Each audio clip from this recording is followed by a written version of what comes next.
안녕하세요. 오늘도 여러분의 성공적인 배팅을 위하여 열심히 분석하는 토토킬러입니다.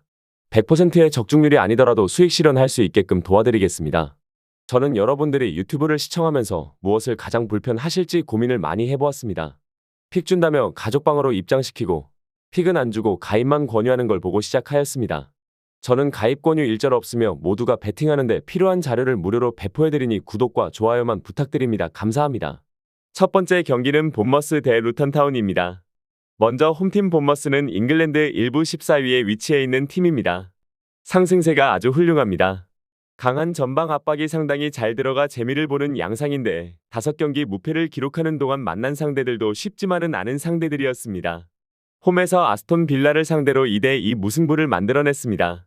지난 라운드 경기에서는 맨체스터 유나이티드를 3대0으로 완파하며 팀 역사상 처음으로 올드 트래포드에서 승리를 만들어냈습니다.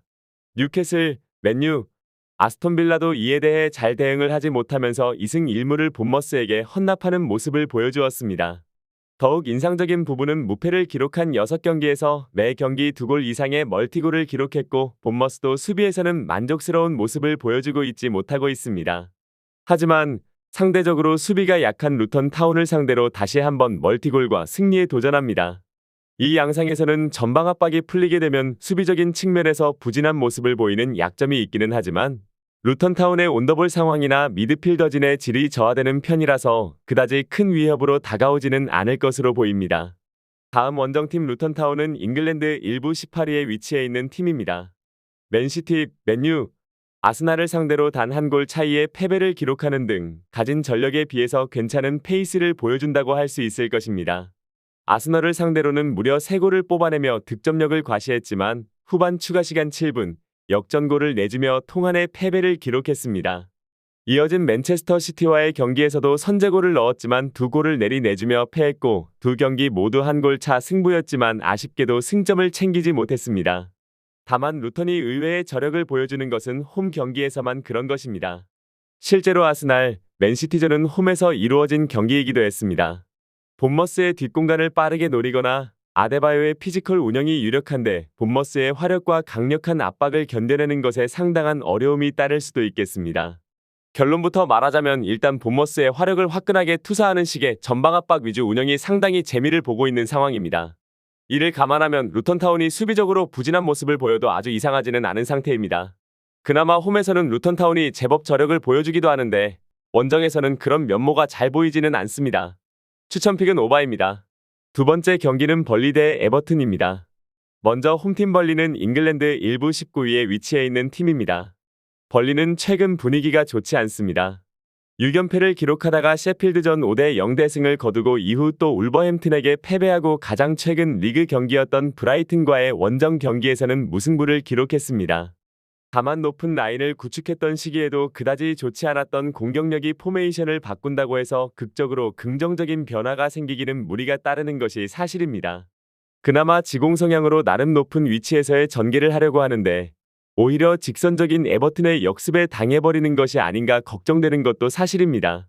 긍정적인 점이라면 벌리는 홈에서 경기했을 때 에버튼을 상대한 지난 3번의 맞대결에서 패배가 없다는 것이고 이번 시즌 홈에서 그들은 1승 7패를 했기에 승리를 위해서는 분위기 전환이 필수입니다. 다음 원정팀 에버튼은 잉글랜드 1부 17위에 위치해 있는 팀입니다.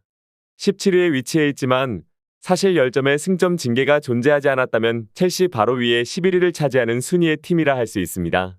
지지난 경기에서는 뉴캐슬을 상대로 3대0 승을 거두고 가장 최근 리그 경기에서는 첼시를 상대로 2대0 승리했습니다.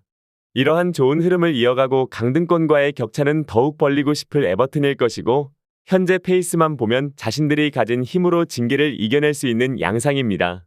특히 코너킥 상황에서 4가지 정도의 옵션으로 제법 좋은 결과를 내고 있고 거친 플레이를 보여주면서 상대의 전진을 억제하는 퍼포먼스는 뉴캐슬과 첼시를 상대로도 나름대로 효과가 있었던 모습이었습니다.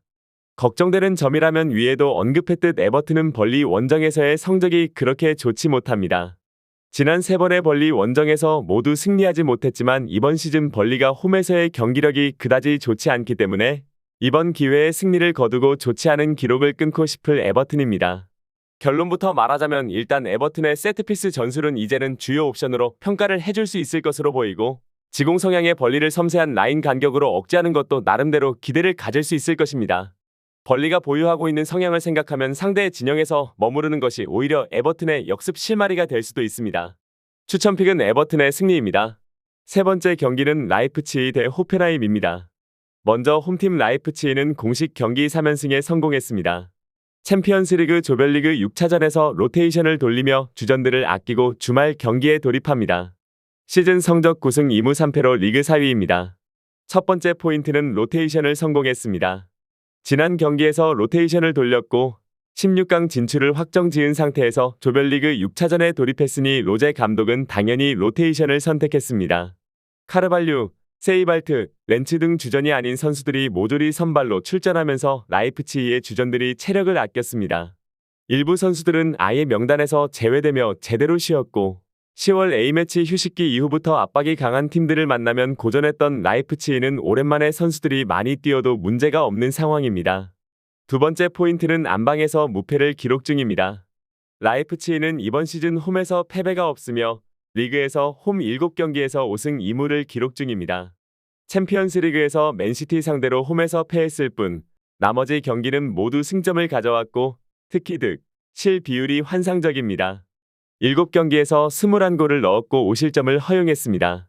강력한 압박에서 이어지는 날카로운 속공 위주의 공격 전환이 굉장히 파괴적이며 기회만 만들어주면 공격수들이 마무리해 주기 때문에 다득점에 성공하는 경우가 굉장히 많습니다.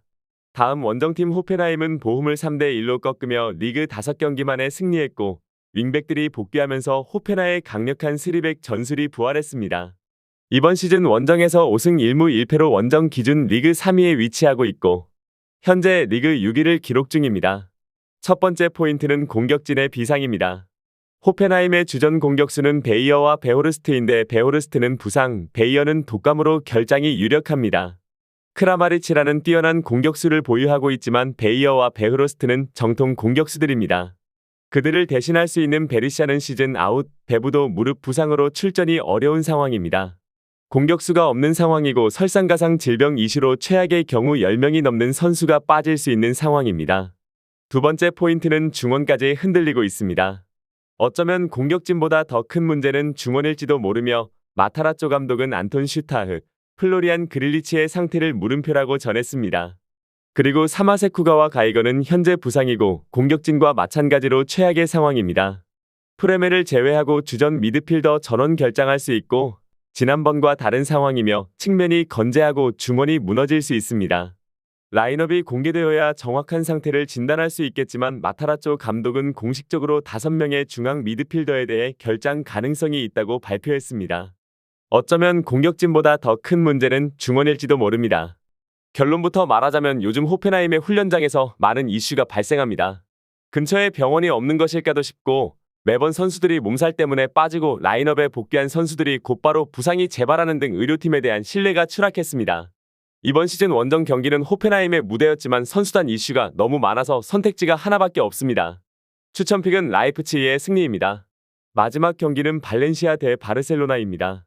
먼저 홈팀 발렌시아가 홈에서는 잘하는 편인데 지난 경기에서 파울리스타와 게라가 모두 퇴장을 당한 것이 너무 뼈아플 듯합니다.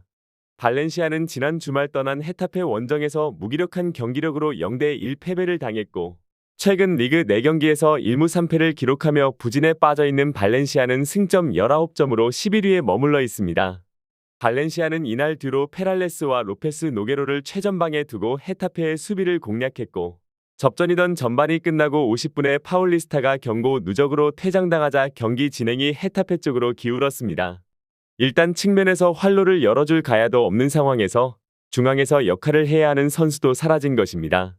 특히 바르셀로나가 스쿼드 운영이나 현재 보여주고 있는 전술적인 움직임도 좋다고 보기는 어려운 상황인데 이에 대항할 스쿼드를 구축하기 어렵다는 점이 아쉽다고 보여집니다. 다음 원정팀 바르셀로나는 대응이 열로 쓰러졌습니다. 바르셀로나는 홈에서 열린 지로나전에서 2대4로 패했고 챔피언스리그 엔트워프전에서도 패배한 바르셀로나는 올 시즌 첫 2연패를 당하면서 바르셀로나는 승점 34점으로 한 경기를 덜 치른 아틀레티코 마드리드에 밀려 4위를 기록 중입니다.